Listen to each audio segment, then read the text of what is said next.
Leah Morgan stood at Gate B-17 of Chicago O'Hare International Airport, ticket in hand, heart pounding with nervous excitement. At just 19, she was on the verge of something huge. A full-ride scholarship to Stanford University, her dream school. She had packed every ounce of courage, said goodbye to her father that morning, and made it through security without a hitch. Her dad, Ben Morgan, had worked at the airport for over 2 decades. A janitor with quiet pride, he had raised Leah on values of kindness, hard work, and humility. He couldn't give her the world, but he gave her the strength to go and earn it herself. She promised him she'd make them both proud.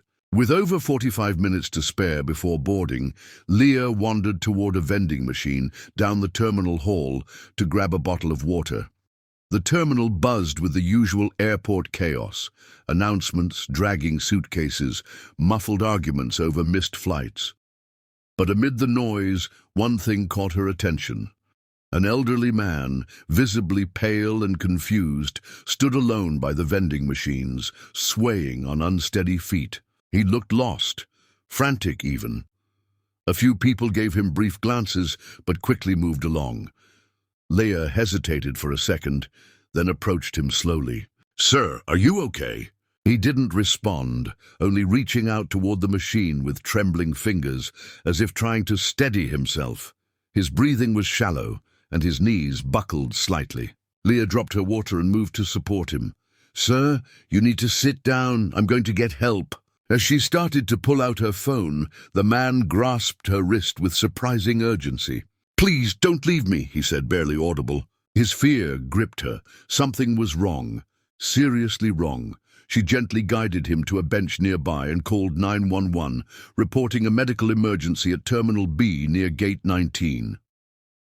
The dispatcher stayed on the line as Leah monitored his breathing, keeping him alert as best she could. She'd taken a first aid class once at community college, but this was real. Minutes felt like hours. A small group of travelers stopped to watch, whispering amongst themselves. Security arrived, asking questions. Then the paramedics rolled in. "He's going into cardiac distress," one EMT said after checking vitals. "Good thing you were here. Another 5 minutes and he might have collapsed completely." They loaded him onto the stretcher. As they wheeled him away, the man squeezed her hand. "You didn't walk away," he whispered. Then he was gone. Leah sat in silence, heart still racing. She checked her phone. Her flight, boarding now. Gate B-17 was a 5-minute walk. She leapt up and ran, weaving through the crowd. The gate agent was just shutting the door when Leah reached it, breathless. "Wait, I'm here. I'm on this flight." "I'm sorry," the agent said, barely glancing at her. "The doors are closed. We can't reopen them once they've sealed." "But it's not even 9 boarding." "Started 20 minutes ago," she said flatly. "I announced it 3 times. I was helping someone in medical distress. I had to call 911. "I'm sorry, you'll have to go to customer service." Defeated, Leah stepped aside, tears burning in her eyes. She knew what this meant. The scholarship orientation at Stanford was mandatory. Missing it could cost her the program. She sank onto a bench, staring out the airport windows. Everything she'd worked for, everything her dad had sacrificed, felt like it had vanished in the space of a single good deed. Her phone rang. It was her dad. "I missed the flight," she said quietly. There was a pause.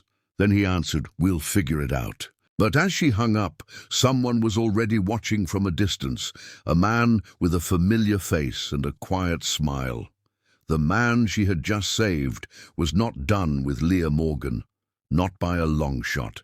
Leah sat quietly near the airport's main entrance, waiting for her father to pick her up. The sting of missing her flight hadn't faded. Her chest ached with disappointment. People passed by without a second glance, businessmen in suits, vacationing families, airline staff moving with purpose. She felt invisible, just another young woman who had made the wrong choice at the wrong time. Then from the corner of her eye, she noticed a small group walking toward her. 2 men in dark suits, followed by a third man she instantly recognized, the one she had helped earlier that morning. He looked entirely different now. His face had color, his steps were steady. His demeanor held a quiet confidence that hadn't been there before. He walked straight up to Leah. "Miss Morgan," he said, his voice firm but kind. Leah stood slowly. "You're okay?" He smiled. "Thanks to you." She nodded awkwardly. "I'm glad. I was worried." "You shouldn't have had to miss your flight," he said. She gave a sad smile. "It's all right. I'll figure it out." He motioned toward the seats behind her. "May I?" They both sat. A hush seemed to fall over the surrounding terminal as people began to notice something unusual. One of the suited men whispered into a phone. Leah could sense something was happening, but she didn't know what. The man turned to her. "I never properly introduced myself. I'm Thomas R. Caldwell." The name rang a faint bell. "I'm the founder of the Caldwell Foundation and chairman of the Caldwell Group of Companies." Leah's breath caught.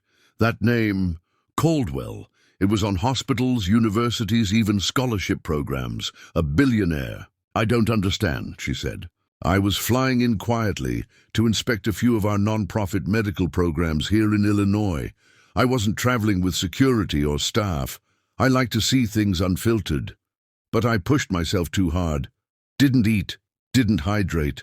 My heart condition got the better of me." He looked her in the eyes. "You were the only one who stopped." Leah shook her head. "Anyone would have—" "No, they didn't.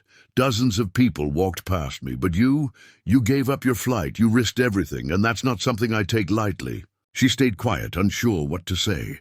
Thomas stood and turned toward the growing crowd that had begun to gather at a respectful distance. He raised his voice just enough to be heard. "Ladies and gentlemen, this young woman is a hero. And while this morning she thought she lost her future, I'm here to tell you she just found a new one." He turned back to Leah and reached into his coat pocket, handing her a sealed envelope. Inside was a letter with an official stamp from the Caldwell Foundation. It stated in elegant script that Leah Morgan was being awarded a full academic sponsorship to the university of her choice, tuition, housing, books, and travel included. Her hands trembled as she read it. This can't be real." "It is. I spoke to Stanford myself. You'll still make orientation. We've arranged a private flight this evening." Leah gasped. "Kindness deserves recognition," Thomas said softly, "and sometimes the right people are watching when you least expect it." As she stood there, holding the letter, her phone buzzed. It was her dad. "Leah, I'm pulling into the lot. You okay?" She smiled through tears. Better than okay. That night, Leah boarded a sleek private jet bound for California. No longer just a janitor's daughter with a dream, but now the symbol of something greater. That even in a busy world, stopping for one person can change the course of your life. Forever.